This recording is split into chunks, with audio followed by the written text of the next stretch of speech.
Hello lovelies, today I'm going to teach you this very simple accent Mary Jane flower. She's perfect for working with small spaces in your backdrops or even using her in a large flower arrangement. So I'm going to go over supplies and we're going to get started. Okay, as always you're going to need your basic supplies, the templates for this flower, which you can find the link to in the description of this video, a hot glue gun, 65-pound cardstock in your choice colors, scissors and or a cutting machine. It's good to have scissors on hand, but I'm using a cutting machine for mine, especially with this poppy center. It can be very tricky to cut out, so I definitely recommend a cutting machine. And you'll also need something to roll the petals with, like a thin wood dowel or a pen or a pencil should work too. And as always, you can find my full supply list in the link below this video as well. I have a very detailed supply list that I always provide there for you with the exact supplies and brands I love to use. So you're going to need to get your petals cut out. It's a very simple flower. You're just going to need 2 of the 5-point petals and 1 poppy center. You're welcome to cut out more if you like, but that's how I designed the flower to be very simple. If you're using a cutting machine, you can also find the exact measurements I use for these flowers in the video description. So let's get started.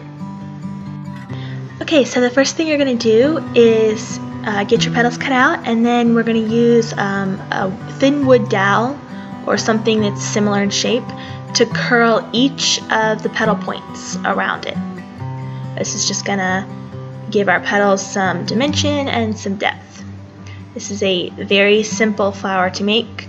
It's a great accent flower for small spaces in backdrops or a bouquet flower if you're making a paper flower bouquet or an arrangement. And it's really just a simple flower to make when you want to have that accent flower.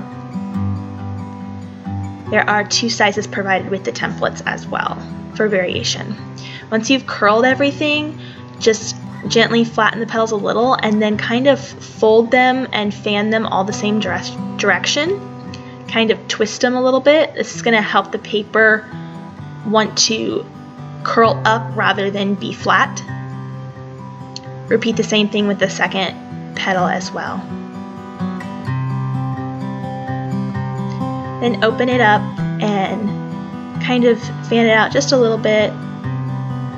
Your bottom one should be a little bit more flat than your top one.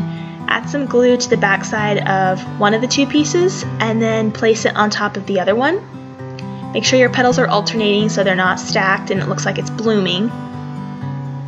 You should have something that looks like this. You could always add extra layers if you wanted to, but I'm just doing 2 here because it's a very simple flower.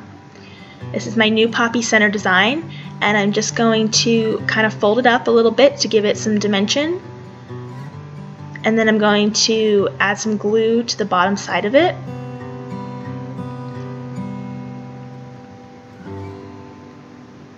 And I'm going to place it into the center of the Mary Jane flower and then fan it open just a little bit so you can see the poppy center.